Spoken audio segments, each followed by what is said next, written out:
Under the sunlit calm of an early California morning, silence fell like a heavy curtain inside the Montecito mansion.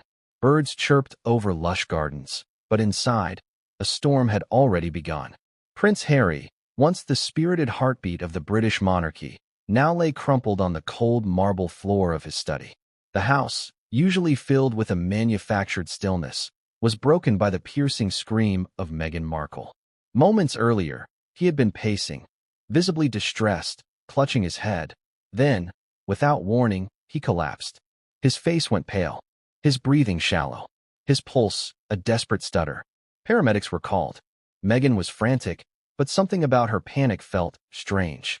Mechanical, even, like she'd seen it coming. News doesn't travel slowly in the 21st century. Within hours, the world knew. Prince Harry rushed to hospital after medical emergency. That's what the headlines screamed. But what they didn't tell you, at least not yet, was that this wasn't just a medical incident. No, this was the culmination of something far darker. A years-long emotional decline. The toll of exile. The strain of a fractured identity. And most chillingly, the psychological weight of a relationship that many now say had turned suffocating, possibly fatal. Before we continue, please hit the like button, subscribe to the channel, and turn on the notification bell for updates. Doctors would later identify the cause, a stress-induced brain aneurysm, something typically reserved for those under extraordinary mental pressure. The kind you don't recover from easily, if at all. The kind that doesn't develop overnight. It simmers, silently, invisibly, until one day, your brain quite literally gives out. And in Prince Harry's case, those closest to him, doctors, aides, even estranged family members, now whisper the same phrase behind closed doors. This didn't need to happen. But how did it come to this? How did the smiling, adventurous royal from Kensington Palace become a ghost of himself, tucked away thousands of miles from home, collapsing under the weight of years of emotional torment? Was this truly a freak medical event, or something more sinister? And what role, if any, did Meghan Markle play in all of this? These aren't easy questions. They're painful. They involve betrayal, silence, and a level of royal dysfunction that rivals Shakespearean tragedy. At the center of the storm stands King Charles III, a monarch who, for all his regal stature, is now facing the most human of crises, a father watching his son deteriorate, powerless to intervene.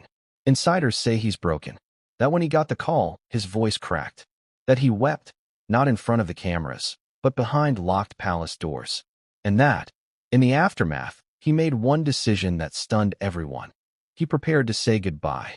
That's where our story begins, not at the hospital, not with the diagnosis, but with the slow unraveling of a man who once had everything, and now might have nothing left.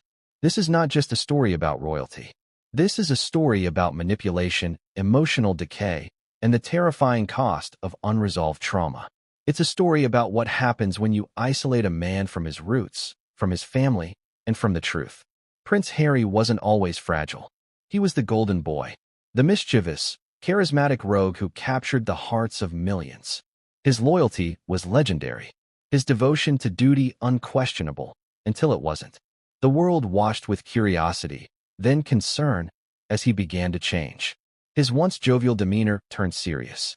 His public appearances grew less frequent, more controlled. He was no longer the Harry who danced with children in Lesotho or bantered with veterans at Invictus.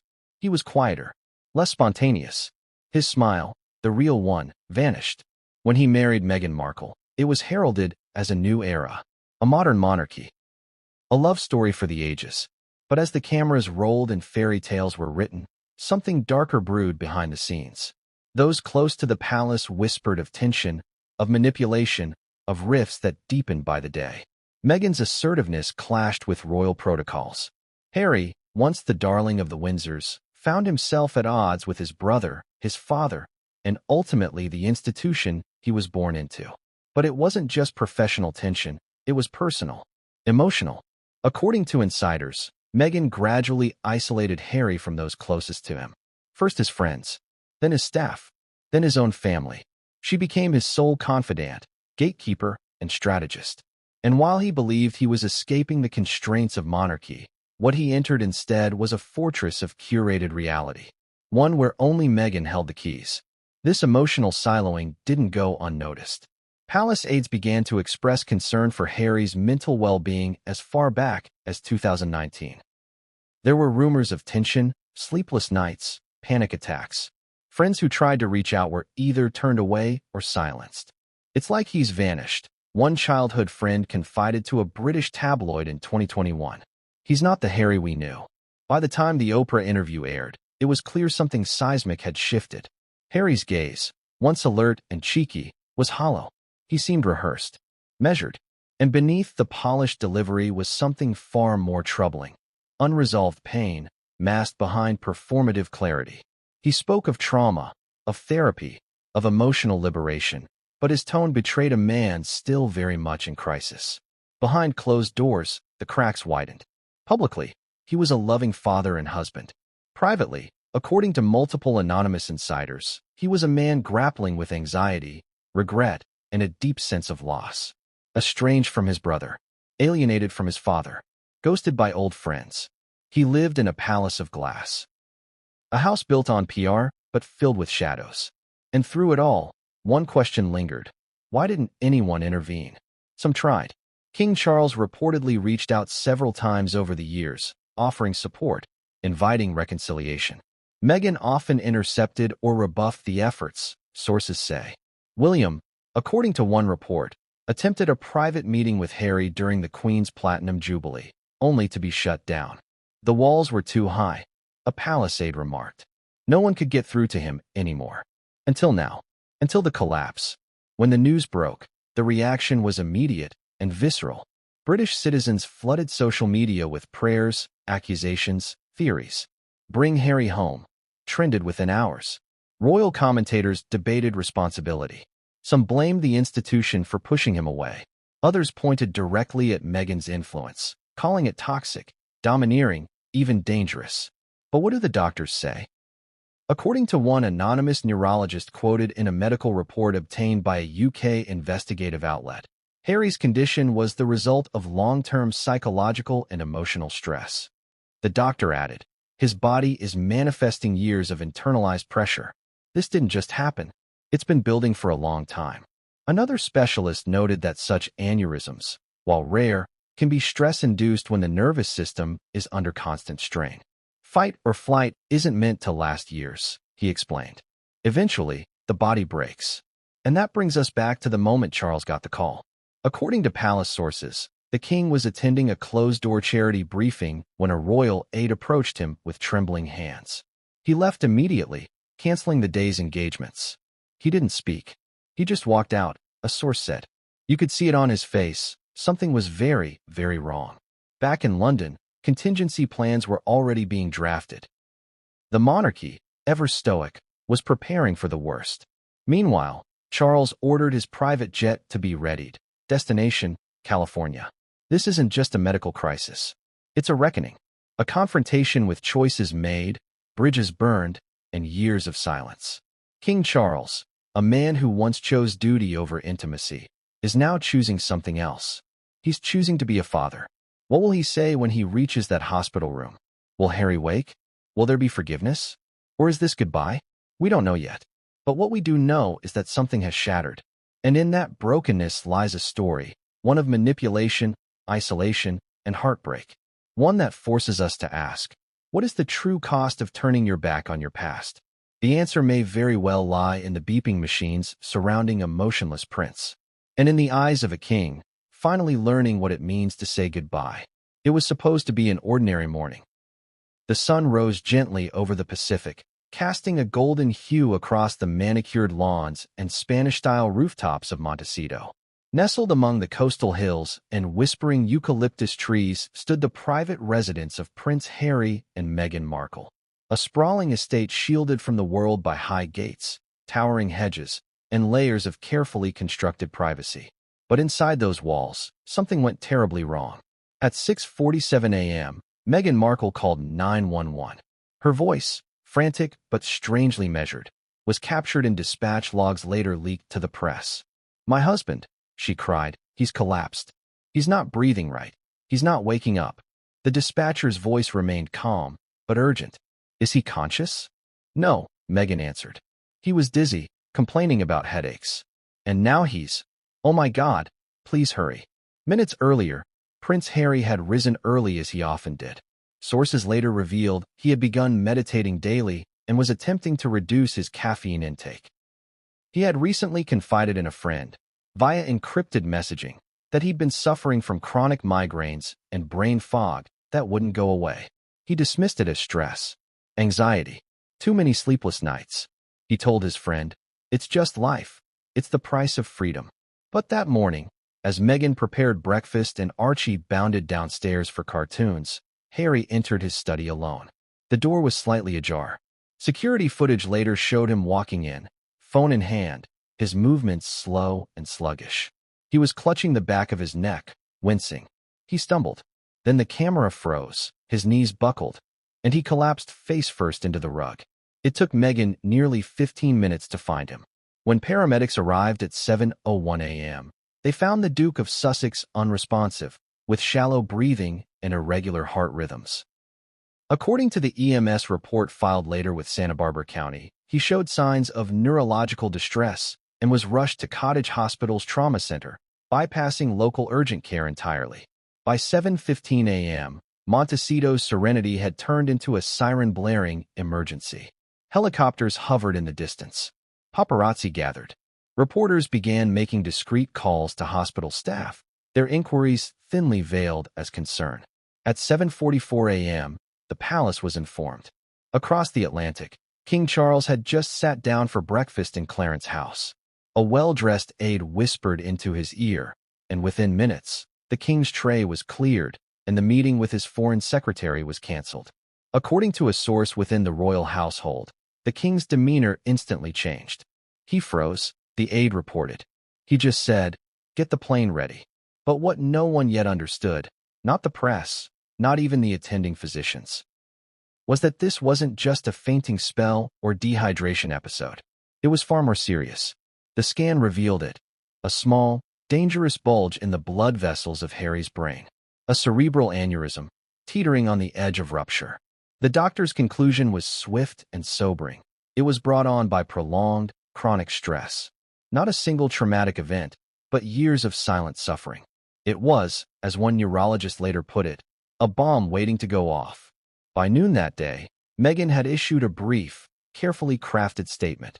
"Our family thanks everyone for their concern and prayers. Prince Harry is receiving the best care possible and is surrounded by love. We ask for privacy at this time." It was signed the Duke and Duchess of Sussex.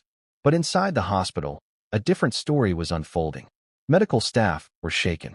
Despite the royal protocols, despite the carefully guarded privacy, whispers trickled out. He looked drained, beyond exhausted, one nurse reportedly said. It was like his body had given up on him. Harry's brain was under siege. The aneurysm had not yet ruptured, but the neurological symptoms were already manifesting. Disorientation, memory lapses, panic. He was placed in intensive care for close monitoring. Meghan remained by his bedside, but not alone. Doria Ragland, Meghan's mother, arrived shortly thereafter, as did a royal liaison sent by Buckingham Palace. Meanwhile, across Britain, news anchors delivered updates with visible concern. This wasn't a scandal or a PR misstep. This was life and death. Britons, who had once turned on Harry for abandoning the monarchy, now lit candles and gathered outside St. Paul's Cathedral. For all his flaws, Prince Harry was still Diana's boy, the son the nation had loved. And yet, as the nation prayed, the conversation behind closed doors turned sharply to blame. Journalists began combing through Harry's past interviews, piecing together a psychological timeline. Stress from the tabloids, anxiety over Meghan's public battles, the rupture with William, the Oprah fallout, the legal fights with media outlets, the Spotify deal gone sour, the Netflix saga, the constant defensive posture. Every year, more weight on his shoulders, one psychologist said during a Sky News panel. Eventually, the human body says no. And yet, what about Meghan? It was a question few dared ask directly, but the insinuation hovered in the air. Back-channel conversations began to circulate in press circles. Former palace aides started talking, carefully, anonymously. Harry was isolated, one said. Not just from his family, but from anyone who knew him before Meghan. Another claimed he was always on edge, like he didn't know who to trust anymore. And it got worse over time. Medical experts continued to point toward a singular culprit: emotional distress. At 3:22 p.m., a second scan revealed that the aneurysm was stable but dangerously inflamed. A neurologist was quoted as saying, "It's reversible, but only if the root cause is addressed." That's when Meghan reportedly demanded full privacy from the hospital staff. Curtains were drawn, extra security posted, communications with the press were cut off. But the damage was already done. In a private wing of the hospital, Prince Harry remained semi-conscious, his brain under constant watch. Doctors administered steroids, blood pressure medication, and anti-inflammatories. They prepared him for the possibility of neurosurgery. Meghan was seen crying, but many questioned whether the tears were for Harry or for the looming reputational catastrophe. The Sussex brand, already beleaguered by criticism and faltering ventures, now hung in the balance. And then came the moment that no one expected. King Charles arrived in Los Angeles. Without fanfare, without announcement, the King of England landed on American soil, protected by plainclothes security. It was the first time he had set foot in California since his son's relocation. He did not go to the Sussex residence. He went straight to the hospital.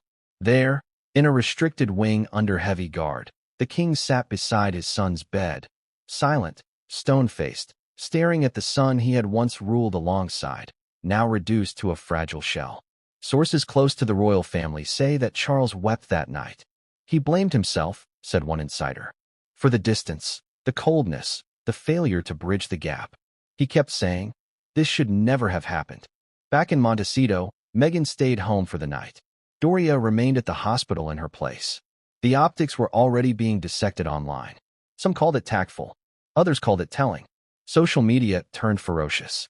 "She broke him," one tweet read. "She isolated him until his body gave up." But in truth, it was never that simple.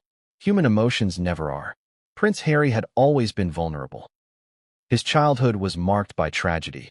The death of his mother, the suffocating expectations of royal life, the scrutiny of a billion eyes. Meghan didn't create the wound. But did she widen it? That is the question that lingered in every corner of the world's imagination as the story unfolded. By the second night, Harry's condition had stabilized, but only just. Doctors warned of a long road ahead. Neurological recovery from such events can take months, even years. And even if his body healed, would his mind? Could he return to public life? Would the palace welcome him back? Would Meghan allow it? King Charles remained in Los Angeles for 3 days. He did not appear in public. He issued no statements. But aides confirmed that he visited Harry twice each day. And on the third night, Charles was overheard telling a nurse, "If he wakes up, tell him I'm still his father." When King Charles finally returned to Britain, he looked changed, tired, haunted. And the media interpreted his silence as both condemnation and sorrow. The world held its breath. And Prince Harry remained motionless, floating somewhere between memory and oblivion. Between the man he was and the one he might become again, if he survived. To most, the word aneurysm sounds like something that happens to someone else. A word tucked away in medical dramas or whispered in hushed tones in emergency rooms. It's the kind of diagnosis that feels removed from ordinary life until it strikes someone like Prince Harry. Young, fit, royal, seemingly untouchable. And yet, as the neurologists at Cottage Hospital carefully examined his brain scans, what they saw stunned them. A localized bulging of an artery in the brain's left hemisphere, dangerously pressurized and inflamed. In layman's terms, a ticking time bomb lodged in the mind of a prince. The cause? Not genetics, not trauma, not lifestyle, but stress. Relentless, unmitigated, chronic stress. A cerebral aneurysm is a condition where the wall of a blood vessel weakens, bulging outward under the pressure of blood flow. If it bursts, it can flood the brain with blood, causing stroke, permanent damage, or death. Often, it gives no warning, no sharp pain or flashing lights. But in Harry's case, there were signs: the fatigue, the disorientation, the migraines.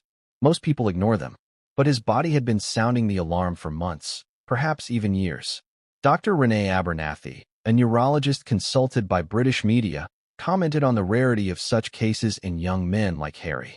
We tend to associate aneurysms with older individuals or those with high blood pressure, smoking history, or genetic markers, she explained. But in some rarer cases, especially those with prolonged exposure to emotional trauma, chronic stress hormones like cortisol and adrenaline can take a physical toll on the vascular system. The body is not meant to live in a constant state of fight or flight. And Prince Harry, by all accounts, had been in fight or flight for the better part of the last decade. It's not merely a theory. Science backs it up. Studies have shown that long-term psychological stress can elevate blood pressure, constrict arteries, and wear down blood vessel linings. Over time, this creates microdamage. Combine that with sleep deprivation, poor mental health, and emotional isolation, and the body begins to fray at the seams. Not metaphorically, literally. He's the perfect storm, one anonymous source from the hospital said. His entire adult life has been a battle between duty and rebellion, between family and freedom. That kind of internal war takes a toll. According to internal documents leaked to an online investigative outlet, Harry had been admitted for neurological evaluation 6 months earlier under a pseudonym. The report allegedly indicated early signs of vascular tension in the brain. While not yet life-threatening, the report advised follow-up care and stress reduction. But no follow-up was conducted. No neurological therapy was pursued. He returned to public life. And the stress continued. Why didn't he take it seriously? Some say pride. Others say isolation. But perhaps most troubling of all are the rumors suggesting that Meghan had discouraged further evaluation. She thought it would make him look weak, one unnamed former staff member claimed. There was an image to maintain. Harry the fighter, the strong one, the rebel prince who broke away. Admitting to something like this didn't fit the narrative. But beneath that narrative, Harry was struggling. The warning signs were there, beyond the headaches and fatigue. He had withdrawn from friends. Interviews revealed subtle cues, frequent mention of being overwhelmed, cryptic remarks about the weight on my shoulders, and a lingering sadness behind his eyes that even royal commentators noted. There's something different about him, one British interviewer remarked after a 2023 charity appearance. He looks like he's not really there. It was Meghan, ironically, who often spoke about mental health. She had courageously revealed her own past struggles during the infamous Oprah interview. But critics now ask whether she recognized the signs in her husband. Or worse, whether she chose not to. Public discourse has been unforgiving. In the days after Harry's hospitalization, forums and social media platforms erupted with theories and blame. A large segment of the public blamed the royal family's coldness. Others turned on Meghan, calling her controlling, emotionally manipulative, and toxically dominant. But mental health professionals urged caution.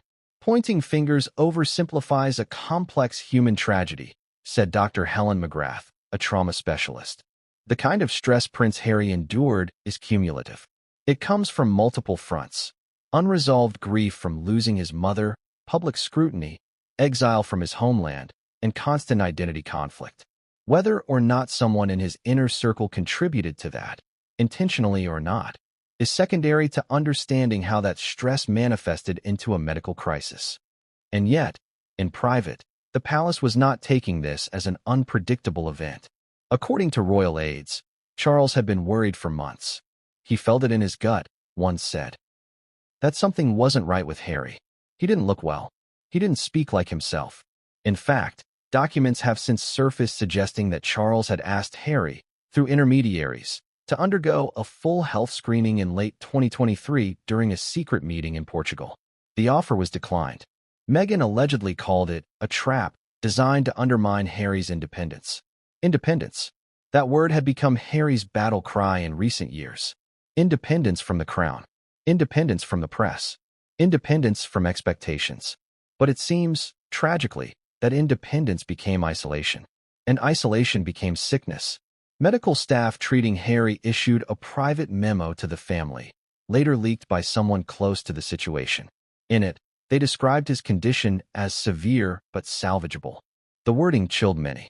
Salvageable implied damage had already been done, that there may be no full return to the Harry of old.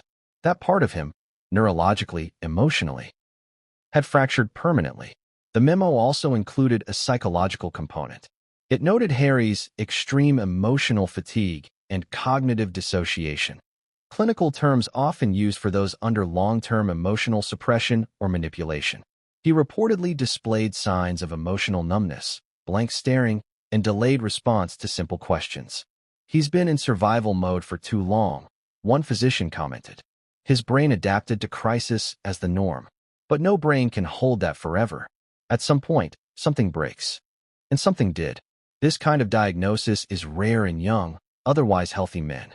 And when it happens, it raises uncomfortable questions, not just about health, but about the environment that allowed it to go unnoticed or untreated. Should someone have intervened? Was the pressure from Meghan's world, her ambitions, her brand, her battles, too much for a man who had already lost so much? Prince Harry's life has never been ordinary. But his medical collapse is a painfully human reminder that pain doesn't care about titles. That trauma unaddressed becomes a parasite. That when a man is robbed of his community, heritage, and sense of purpose, what remains is a shell, easily cracked by the pressure of daily performance. The press coverage began to shift tone. No longer sensational. Now somber. Royal critics softened. Public empathy surged. People began asking deeper questions about masculinity, mental health, and the hidden struggles men face when they feel they must be everything to everyone. Protector, rebel, husband, icon. And so we are left with this, a prince in a hospital bed, his brain damaged not by bullet or fall, but by the slow poison of emotional collapse. There is a clinical name for what Harry suffered, but there's also a deeper name, one that's harder to diagnose: heartbreak. Long before Prince Harry collapsed on that quiet morning in Montecito, the seeds of his downfall were already sown. Quietly, steadily, and with the kind of inevitability that only hindsight makes clear. To truly understand how a once vibrant royal became a man on the verge of physical and emotional breakdown, we must look back at the exile years, the period when Harry began to sever himself from his origins, his family, and perhaps most critically, his sense of self. It began publicly in January 2020 when Harry and Meghan made their infamous announcement on Instagram. The message, though carefully worded, carried the weight of a royal earthquake. They were stepping back from their roles as senior members of the royal family. What followed was chaos, tabloid hysteria, speculation, whispers of betrayal. But behind the press frenzy, something more profound was taking place. Harry wasn't just leaving a title. He was leaving behind a lineage, a legacy, and an identity forged over generations. The announcement, by all accounts, blindsided Buckingham Palace. Queen Elizabeth was said to be hurt, Prince William incandescent with rage, and Charles deeply disappointed. Those words were softened for the public, but insiders revealed that the family felt betrayed. Not simply by the decision, but by the delivery, an Instagram post, drafted without consultation, that signaled not just independence, but outright defiance. But why defy an institution that had raised and protected him? For Harry, the royal system had become a prison cloaked in tradition. It was the same system that, in his mind, had failed to protect his mother, Princess Diana. That shadow loomed large. In interviews, he often spoke of the trauma of walking behind her coffin, of the stifling silence within palace walls, of the stiff upper lip that left no room for grief. In Meghan, he had found a new path, one that promised freedom, warmth, and validation. Or so it seemed. After the royal split, Harry and Meghan relocated briefly to Canada before settling in California. They purchased a lavish mansion in Montecito, far from the cameras and traditions of royal life. For a while, it appeared idyllic. The media dubbed it a fresh start. But beneath the surface, trouble was already brewing. Friends from Harry's past, the Eton crowd, his fellow officers from the British Army, began to disappear from his circle. Some tried to reach out, but were met with silence. Others were allegedly turned away by Meghan, who viewed them as remnants of an old life incompatible with their new brand. Slowly but surely, Harry's social world shrank. He stopped attending royal events, even when invited. In 2021, he skipped Prince Philip's funeral rehearsals and left shortly after the ceremony. His absence from the Queen's Platinum Jubilee events was noted with concern. Each no-show further solidified his isolation. Meanwhile, Meghan was navigating Hollywood, signing deals with Netflix and Spotify, aligning herself with influential figures. Harry, once the main character in his own story, now seemed like a supporting player in hers. According to palace aides, the transformation was rapid. "It's like he disappeared," one former staff member said. "The Harry we knew, the cheeky, funny, confident man, was gone. In his place was someone quieter, guarded, almost uncertain." Photographs from public outings showed a man often walking behind his wife, his expression blank, his body language closed off. The shift wasn't just social. It was psychological. Therapists and psychologists who commented on the case publicly noted that Harry appeared to be undergoing a form of emotional detachment, a symptom common in individuals who feel displaced or stripped of identity. One called it narrative dissociation, where someone no longer recognizes themselves within the story of their own life. And what a story it was. The interviews and documentaries came fast. The Oprah sit-down, the Netflix docuseries, the memoir Spare. In each, Harry opened up about his past, but the storytelling felt curated. Painful truths were mingled with polished scripts. Meghan often dominated the narrative, guiding the emotional tone. Harry, in contrast, seemed like a man still wrestling with what he believed versus what he felt obligated to say. He talked about trauma, racism, and mental health. He accused the royal family of coldness and neglect. He exposed private conversations, broken confidences. And yet, with each revelation, he seemed less liberated and more burdened. Instead of finding peace, he found performance. Instead of healing, he found headlines. By 2022, the cracks in the facade had become difficult to ignore. Reports emerged that Harry was having second thoughts about his role outside the royal family. He was reportedly unhappy with the pressure of producing commercial content. Spotify terminated their multi-million-dollar deal early. Netflix expressed frustration with creative delays. Meghan pivoted toward lifestyle branding, but Harry seemed aimless, caught between two worlds, belonging fully to neither. "He looks lost," said a Hollywood executive who met the couple at an event. "She knows the game. He just looks like he's trying to keep up."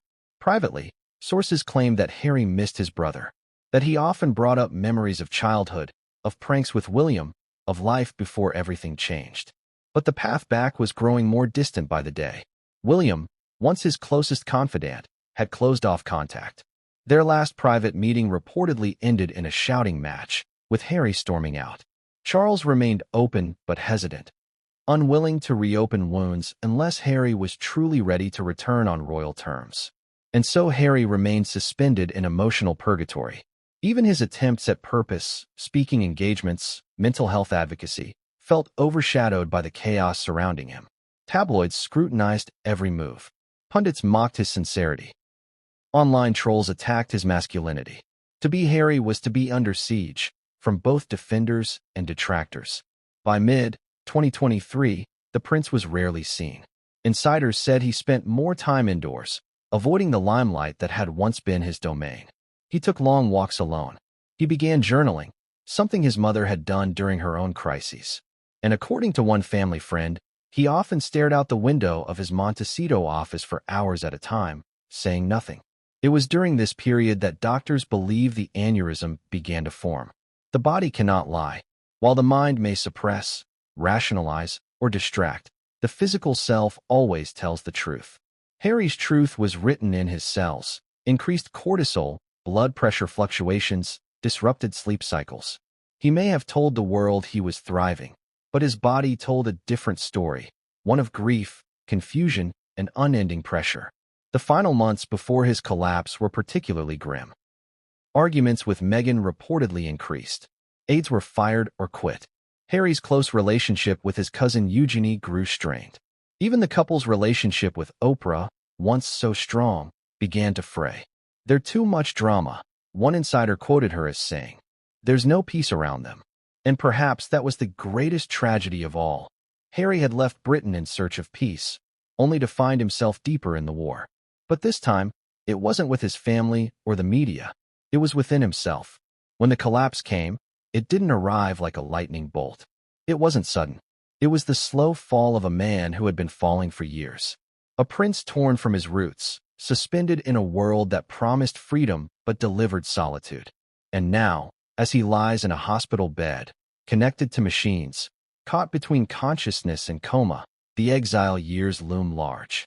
Not just as context, But as cause, this wasn't just the story of a man who left home. It was the story of what happens when you cut the threads of belonging, when you surrender your foundations in pursuit of a mirage. Harry didn't just lose the crown. He lost his compass. And in that loss, his body finally did what his soul could no longer endure. It gave up. From the moment Meghan Markle entered Prince Harry's life, the dynamics within the royal family, and perhaps even Harry's internal world, began to shift. What started as a whirlwind romance between a modern, independent American actress and a beloved British prince quickly evolved into a partnership that defied centuries of royal convention. Meghan didn't simply marry into the royal family. She disrupted it. She challenged its traditions, questioned its structures, and brought a level of media scrutiny not seen since the days of Princess Diana. But beyond the headlines and tabloid frenzy, a quieter transformation was taking place. One in which Meghan's influence on Harry became central to every decision, every conflict, and eventually, every fracture in his emotional and physical well-being. At first, Meghan's presence was seen as refreshing. A biracial, divorced American woman being welcomed into the oldest monarchy in Europe was historic. She was hailed as a breath of fresh air. But quickly, admiration turned to tension.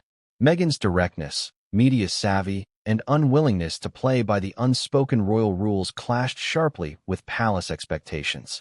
Behind closed doors, royal aides struggled to manage her insistence on independence. Publicly, she gave speeches with a commanding presence. Privately, insiders claim she began asserting dominance over nearly every aspect of Harry's life. One former aide, speaking on condition of anonymity, described Meghan as strategic in every sense. She wasn't content being the wife of a prince. She wanted to reshape the narrative, and that required control of the messaging, the access, and especially of Harry. This wasn't just about public relations. It was about emotional realignment. In the early days of their relationship, friends of Harry noticed subtle changes. His long-standing routines began to alter. Weekly catch-ups with old military mates became rare. Invites to shooting parties and rugby matches went unanswered. Even his presence at royal engagements became inconsistent. He was still charming, still passionate, but different, more cautious, more reserved. According to one royal observer, it was like he was constantly checking to see if something he said would be disapproved of. The shift wasn't limited to social habits. Meghan began to oversee Harry's interactions with the press, his scheduling, and even his responses to family matters. When a plan was being made, aides reportedly waited for Meghan's approval before proceeding. It was clear who was making the final decisions, one staffer noted. And it wasn't Harry. But perhaps the most telling sign of Meghan's growing dominance was in Harry's statements during public interviews. During the couple's revealing 2021 interview with Oprah Winfrey, Harry frequently deferred to Meghan. His answers were shorter, less emotionally grounded, often echoing her sentiments. Meghan, on the other hand, spoke in long, narrative-driven paragraphs, clearly steering the tone and framing of their collective story. One particular moment stood out, when Oprah asked if Harry would have left the royal family had it not been for Meghan. His response was quick, almost rehearsed. "No, I wouldn't have. I was trapped and didn't know it." That phrase, "I was trapped and didn't know it," was as revealing as it was troubling. It hinted at a redefinition of his past, one possibly molded under influence. For those who knew Harry best, it raised concerns. "He used to be fiercely protective of the institution," said one military comrade. "He'd grumble about the press, sure. But he loved his duty." That kind of complete 180 doesn't just happen overnight. Critics argue that what was painted as liberation was, in fact, a shift from one form of control to another. The rigid structure of royal protocol had been replaced with Meghan's equally structured vision of their future, one that centered around media deals, brand control, and a tightly managed public image. She became the architect of their public life, said a PR executive familiar with their rebranding.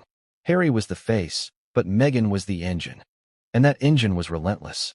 After stepping down as working royals, the couple announced a series of major deals: Netflix, Spotify, Archwell Foundation, various speaking engagements. Meghan took the lead in most of these endeavors. She negotiated, strategized, and curated their joint image. Harry, meanwhile, appeared increasingly passive, often reduced to a co-signature in joint statements. When he did speak, it was frequently about mental health or trauma, topics that, while important, painted him as perpetually in recovery rather than in control. Those close to the couple noticed the imbalance. "It's like he lost his autonomy," said one former advisor. "Everything went through Meghan. Emails, scheduling, even responses to family members. He wasn't allowed to speak to William unless it was cleared. And when he did speak to his family, those conversations were often brief, strained, and monitored." One source claimed that during a planned call between Harry and Charles in early 2022, Meghan insisted on being in the room. She didn't trust the narrative otherwise, the source said. The growing sense of surveillance around Harry's interactions fed into a broader concern.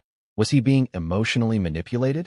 Experts in psychological dynamics noted signs of what they described as coercive influence. While not necessarily abusive, such influence can lead an individual to adopt beliefs or behaviors that may not align with their former self, often out of fear of conflict or loss of approval. "It's subtle," said Dr. Charlotte Hale, a psychologist specializing in high-profile partnerships. "It doesn't look like control on the surface. It looks like love, support. But over time, the individual's worldview becomes shaped by one dominant voice. That voice replaces intuition. It rewrites." He described his royal upbringing as emotionally barren. He painted his family as out of touch. He framed his exile as an act of courage, a rescue mission. But friends from his past tell a different story.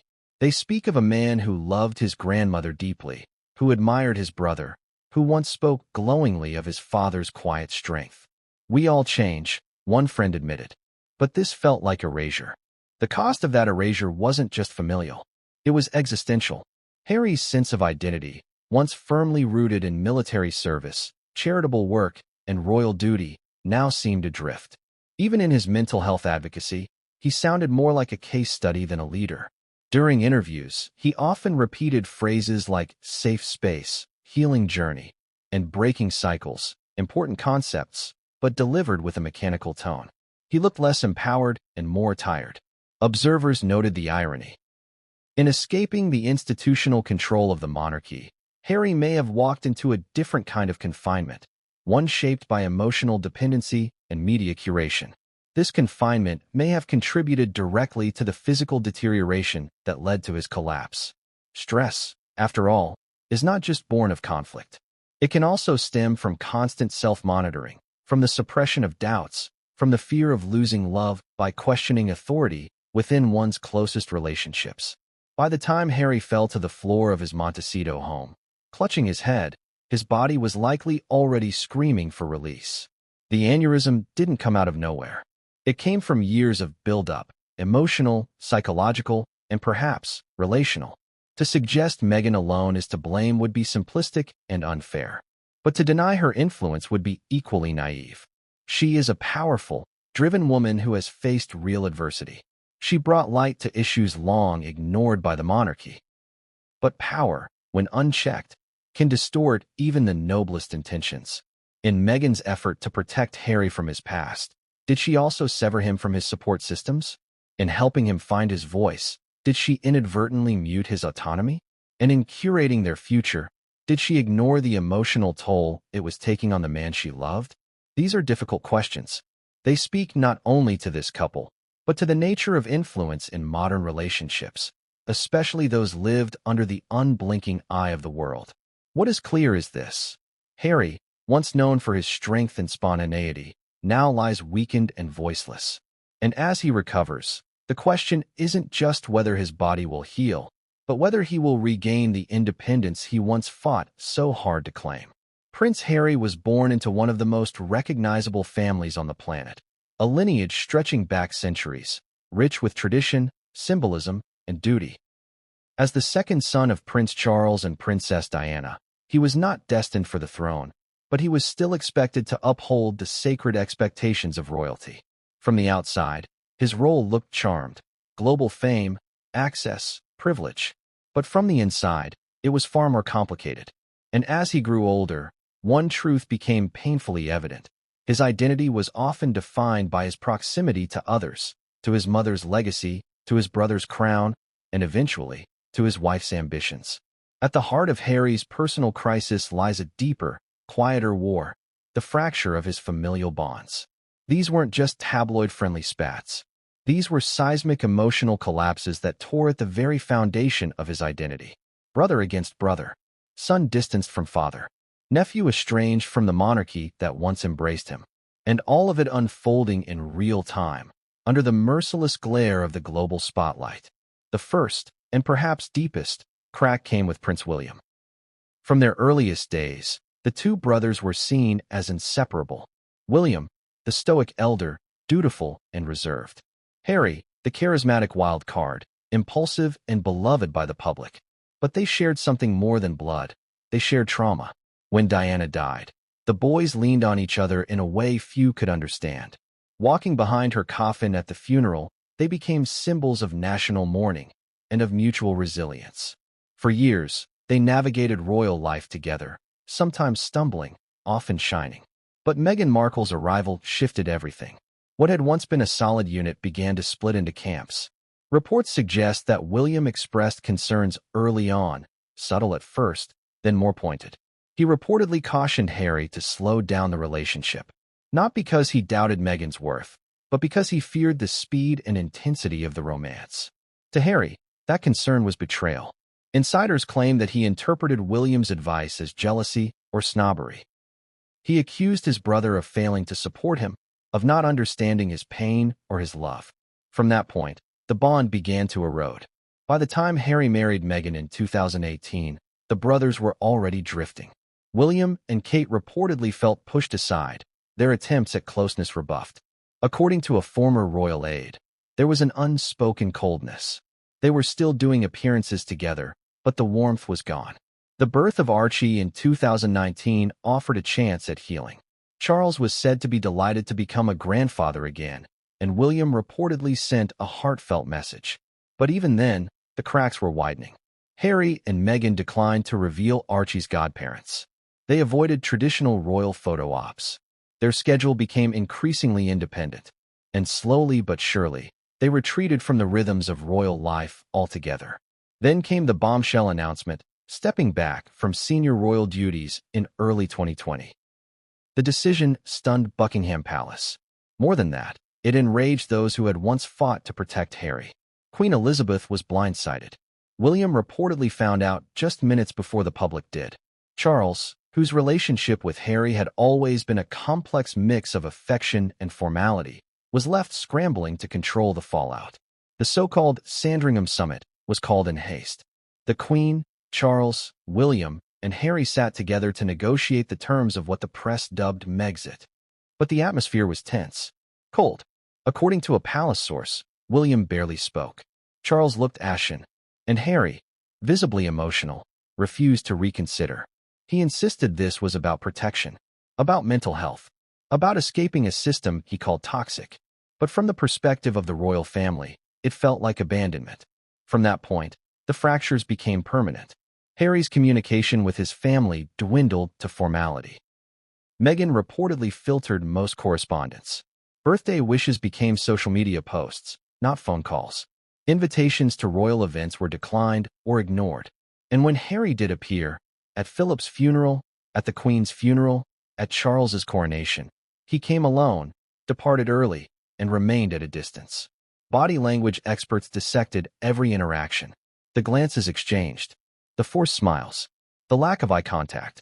All of it pointed to a family in deep emotional crisis. Yet behind the optics were real wounds.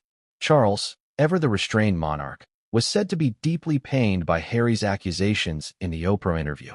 He reportedly wept in private after watching it. William, though furious, was also heartbroken. "He's my brother," he told a friend, "but I don't know who he is anymore." Even Queen Elizabeth, the epitome of royal composure, made a rare personal remark through an official palace statement. Harry, Meghan, and Archie will always be much-loved members of our family. But the hurt lingered, and in Harry's exile, the isolation only grew. According to multiple sources, Charles attempted several times to reopen communication, sending letters, proposing private visits.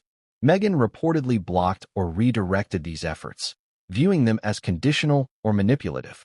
Harry, torn between loyalty to his wife and longing for his family, chose silence. And that silence came at a cost. When Charles was diagnosed with a health condition in early 2023, he did not inform Harry directly. The news was delivered through the press, just like any ordinary citizen. Harry, sources say, was hurt, but made no move to reach out. William didn't expect him to. For William, the final straw came with the release of Harry's memoir, Spare. The book pulled no punches. It detailed family disagreements, private conversations, even physical altercations. Harry described a moment when William allegedly shoved him during an argument over Meghan. He accused his brother of parroting palace narratives, of refusing to stand up for him. To the public, it was explosive. To the family, it was unforgivable. It was betrayal, said one palace insider.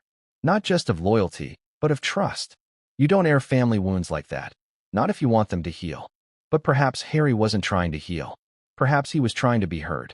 And that's the cruel irony at the heart of this tragedy. All parties feel unheard. Harry feels abandoned. William feels betrayed. Charles feels helpless. The emotional barricades are so high that no message can pass through without being twisted by resentment. Then came the collapse. When Harry was rushed to the hospital, something shifted. William reportedly went quiet for hours. Charles canceled appointments. Even palace staff, often trained to carry on regardless, stopped cold. This wasn't just a headline. This was family. And suddenly, all the anger, all the silence, was pierced by fear. Charles immediately sought information. He contacted the hospital. He made arrangements to fly. William, however, remained in London, declining public comment. But behind the scenes, he was deeply shaken. He looked broken, one aide said. Whatever they fought about, this was still his brother. For the first time in years, the family found itself emotionally united, not by reconciliation, but by crisis. And in that moment, many wondered, was this the breaking point that might lead to healing? Or was it too late? That's the unbearable question hanging over this family. Can the bridges be rebuilt? Or have they been burned beyond repair? For Charles, the answer seemed clear.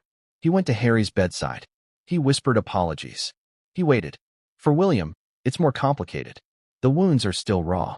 But even he, insiders say, has begun to reflect. Because in the end, no matter the betrayal, no matter the pain, Harry is still the boy who walked beside him behind their mother's coffin. Still the brother who held his hand through every royal ceremony and every shared heartbreak. And maybe, just maybe, love can come back between blood, even when it's been tested beyond all measure. The world sees a monarch, a man born into duty, crowned by destiny, and charged with upholding centuries of tradition. But beneath the royal robes and stoic expressions, King Charles is also a father. A flawed one, certainly, but a father nonetheless. One who has, over the past several years, watched his youngest son drift further and further into emotional exile. And when Prince Harry collapsed in Montecito, teetering on the edge of life and death, Charles's grief was not just the grief of a sovereign fearing the loss of a son. It was the grief of a man wrestling with all the words left unsaid. But long before Harry's collapse, Charles had been reaching out, quietly, carefully, often desperately. For years, while the public narrative was dominated by the fallout from Megxit, the explosive Oprah interview, and Harry's damning memoir, behind palace walls, the king was still trying. Through letters, intermediaries, mutual friends, and even religious figures, Charles extended olive branch after olive branch. Most went ignored. Others returned with polite refusal. And some, insiders say, were intercepted entirely. One of the earliest and most significant attempts came just months after Harry and Meghan moved to California. According to palace sources, Charles sent a handwritten letter delivered via a trusted royal courier. The letter was described as personal, emotional, and void of the cold, formal language so often associated with royal correspondence. In it, Charles allegedly told Harry, "There is nothing you could ever do that would erase my love for you. But please, come back to yourself." There was no reply. Weeks later, Charles tried again, this time through one of Harry's few remaining confidants from his military days. The plan was to arrange a meeting on neutral ground, away from press, away from formality. Portugal was floated as a location. Charles would fly in quietly. They would meet without staff or press. But according to a palace insider, Meghan viewed the plan with suspicion. She allegedly called it a trap and advised Harry to decline. The meeting never happened. Still, Charles didn't give up. Throughout 2021 and 2022, during major family events, Philip's funeral, the Queen's Platinum Jubilee, the coronation planning, Charles made repeated overtures. He sent messages through Archbishop Justin Welby, who had officiated both royal events and private blessings. He used Prince Edward and Princess Anne as mediators. Even Camilla, who had long stayed neutral, reportedly wrote her own letter, urging Harry to see your father, not the crown. Harry remained distant, not hostile, just unreachable. The palace began to adjust. Charles, deeply wounded, refocused on the transition to kingship after Queen Elizabeth's death. But even as he stepped into his new role, his grief for Harry never left him. Staff members close to the king noticed that photos of Harry, once proudly displayed in private royal rooms, were quietly replaced with older, more distant portraits. It was too painful, one aide said. He couldn't look at the recent ones. They were filled with too much sadness. But what few knew was that Charles was still writing. Dozens of letters, many never mailed, poured from the king's private study. Some were long and philosophical, touching on fatherhood, regret, and legacy. Others were short and desperate. One, shared privately by a palace source, simply read, "You are not an enemy, Harry. Please remember that. You are my son." That letter was sent in early 2023, shortly after the release of Spare. There was no acknowledgement from California. But perhaps the most revealing attempt at reconciliation came in the months leading up to Harry's medical collapse. Charles, concerned by Harry's increasingly gaunt appearance in media photos and the somber tone of his public statements, sought help from an unexpected figure, Reverend John Smart, a private spiritual counselor who had once offered grief counseling to the royal family after Diana's death. Charles reportedly asked Smart to reach out to Harry under the guise of a reflective interview on grief and fatherhood for a mental health foundation. The goal was simple: get Harry talking, offer him a safe space. Harry initially agreed to the call, but when he learned the Reverend had connections to the king, he canceled. According to one of Meghan's friends, it felt like another back-channel attempt to manipulate the narrative. The walls remained up. At this point, Charles began to lose hope. Privately, he confided in Camilla that he didn't believe Harry would return, not to the family, and not to himself. During a retreat in Balmoral in late 2023, he reportedly told a senior aide, "I have to let go. For my own health. I can't keep sending messages into silence." It was a heartbreaking admission. And yet, when the call came that Harry had collapsed, Charles didn't hesitate. All the emotional barricades, all the institutional posturing, gone in an instant.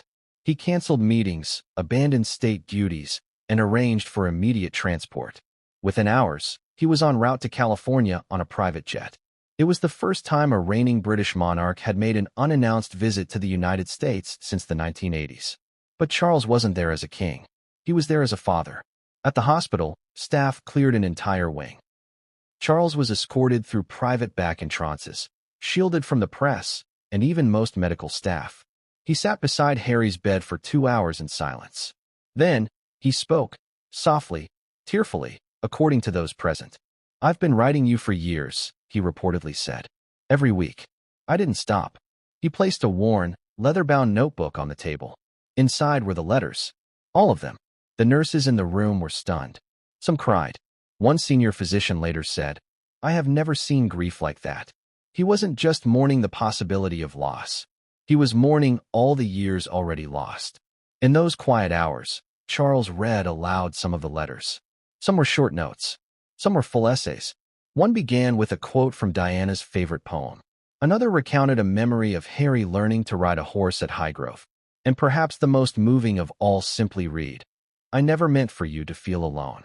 Harry, still unconscious, did not stir. But Charles kept reading. By the third day of visits, something changed. Harry's fingers twitched. A slight shift in breathing. Doctors noted minor neural responsiveness. Charles, though cautious, allowed himself a flicker of hope. He asked Meghan if he could remain at the house in Montecito until further news came. Meghan declined. That night, Charles returned to his private residence at the British consulate in Los Angeles. Alone, he reread his own letters. For the first time in years, he added a new one to the collection. It was short. It read, "Today you moved your hand. I will never stop hoping." And then he flew home. Back in Britain, Charles resumed his duties. But aides say he was quieter. His public addresses were softer, more reflective. In a speech at Windsor, he spoke cryptically of the ties that bind us to our children, even across oceans of silence. The media, though still frenzied, began to shift tone.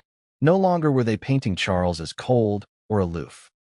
Now, they saw a father who had tried, repeatedly, quietly, faithfully, to reach his son. And as more details emerged about the letters, public opinion turned. People began asking why those messages were never received, or if they had been, why they had been ignored. Meghan's defenders blamed institutional control. Royal supporters pointed to manipulation from within Harry's California circle. But the truth, as always, was far more human: pride, pain, and the inability to break the cycle of miscommunication. What remains now is a stack of letters, unread, perhaps unreadable.